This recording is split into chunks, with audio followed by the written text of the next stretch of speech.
So how do you stop doing that thing you do? How do you even identify that you're doing that thing you do that's keeping you from your alignment? Well, the first way to recognize that you're doing that thing you do that's keeping you from it is you feel negative emotion. And don't worry, if you don't notice the negative emotion and you keep doing that thing you do, the negative emotion will get more. And if you still ignore it, don't worry if you don't stop doing that thing you do, which is complaining, which is criticizing, which is pushing against, which is, you know what it is. If you still continue to do that thing you do that holds you in resistance to all that you are, it just gets bigger and bigger and bigger until eventually you have a manifestational indicator. And to be really accurate and fair with you, you constantly have manifestational indicators. What you're living, your life as it is right now, is a perfect manifested indicator of your mix of vibration. So the money in your bank account matches your mix. The condition of your body matches your mix. The clarity of your mind matches your mix. The people you're hanging around with match your mix. The way people treat you in traffic matches your mix of vibration. Everything that is happening to you is a perfect law of attraction response to what you've got going on vibrationally. So, do you get the angle that we're offering to you here today? If you could just hear us clearly and make a decision that you are going to do a little more ignoring reality as it is, and a little more looking in the direction of the vibrational reality that you have launched. Talking more about where you're going and less about where you are. Talking more about what you want and why you want it and less about how it's going to come, where it's going to come from, who's going to bring it, and when it's going to get there. As you talk about who you really are and what you really want, you will find yourself hanging around in the vicinity of this vortex where you will finally be. And these are the words we want to ring through you forevermore. We want you to know that in your vortex of creation, where the larger part of you is, law of attraction responding to the vibration of you, all cooperative components are assembled. And the question that you want to ask yourself all day, every day is, am I a cooperative component? And the answer is, if you're frisky, yes. If you're exhilarated, yes. If you're loving someone, yes. If you're happy, yes. If you're ornery, no. If you're afraid, no, no, no, no. If you're criticizing, no. If you're worried about money, no, no, no, no, no, no, no, no, no, no, no, no, no, no, no, no. You have control of your relationship to the vortex. And it is our desire to use everything that we have to convince you, better word, to remind you, better word, to reawaken within you, better word, to restore you to your knowledge of the existence of this vortex, so that never again will you stand in an unwanted place and feel very much about it. Just say, oh, something to want. Esther was dusting. They brought home from a store. They talked the owner into selling them the display cabinets in a beautiful art store.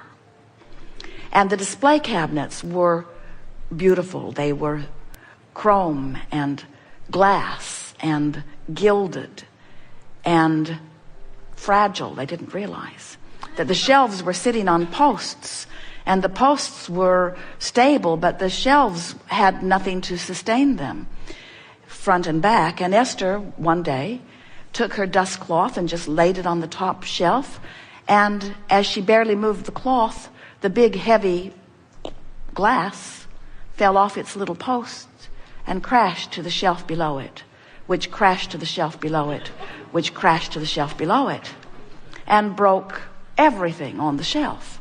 All of the Yadros and Sabinas and all the pretty things that they'd been gathering around.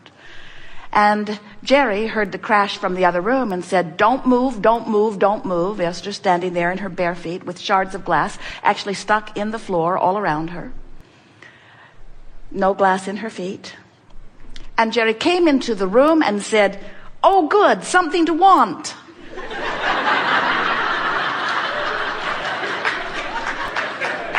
And he meant it. He meant it. He meant it. Because for weeks and months and years, Esther would see something pretty in a shop, and Jerry would say, now where will you put it? And now Esther is saying, now I have a place for many new things.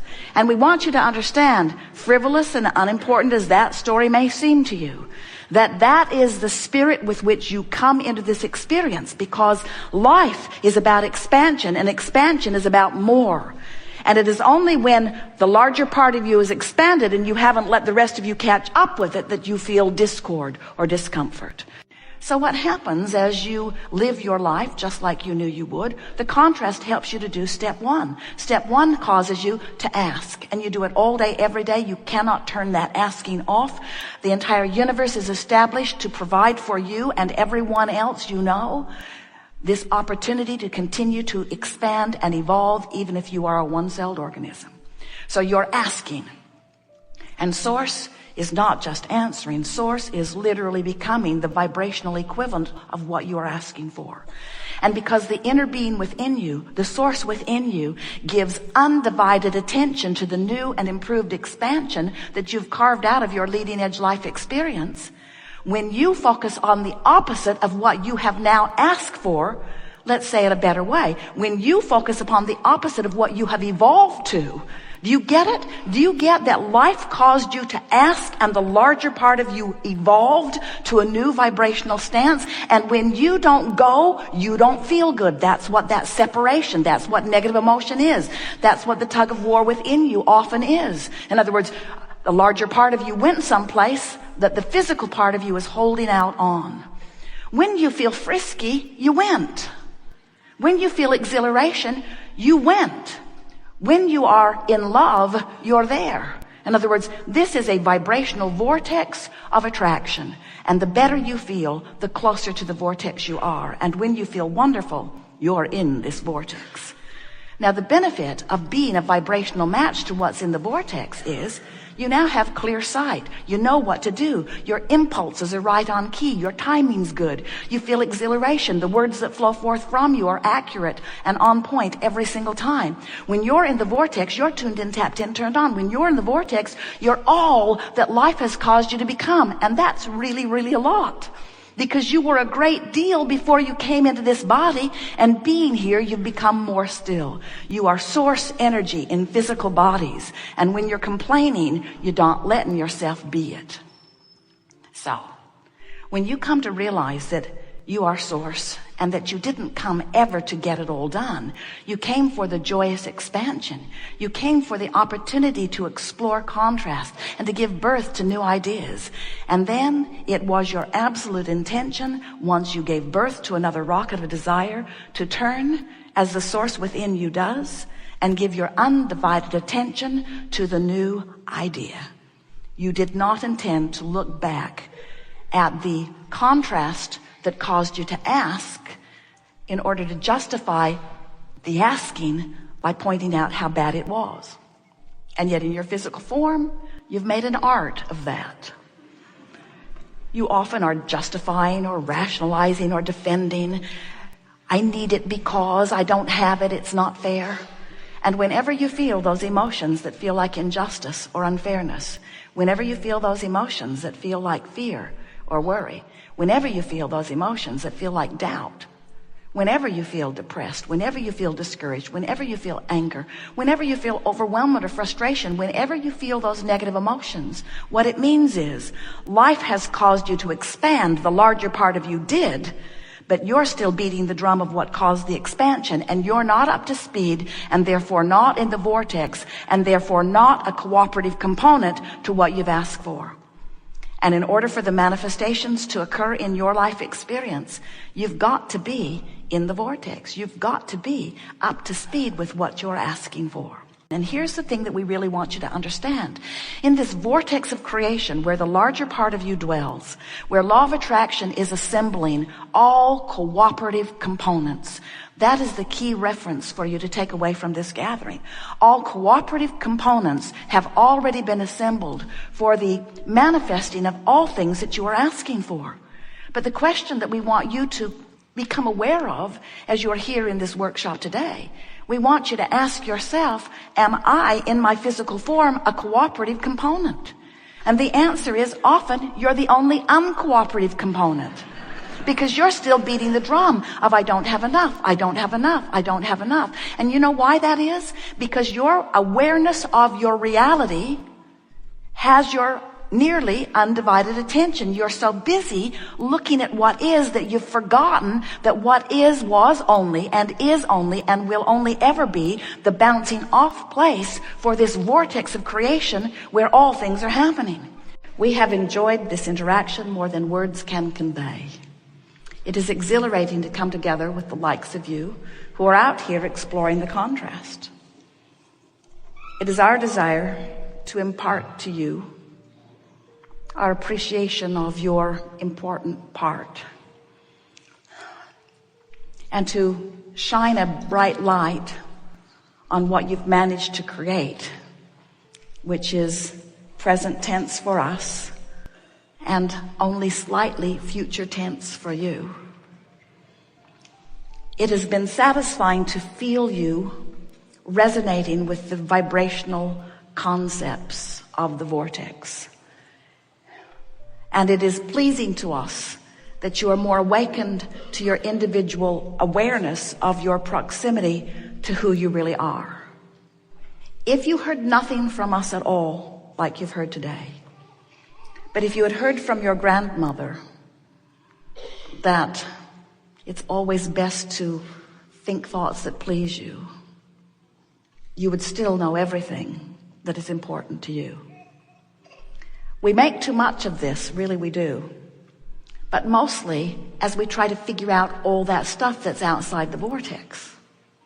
Because when you get into vibrational alignment with who you really are, then everything that you are begins to take on a new light. You begin to remember the bigness of who you are, and even more, the worthiness and the rightness of who you are. And along with that comes appreciation, not only for who you are, but for who others are.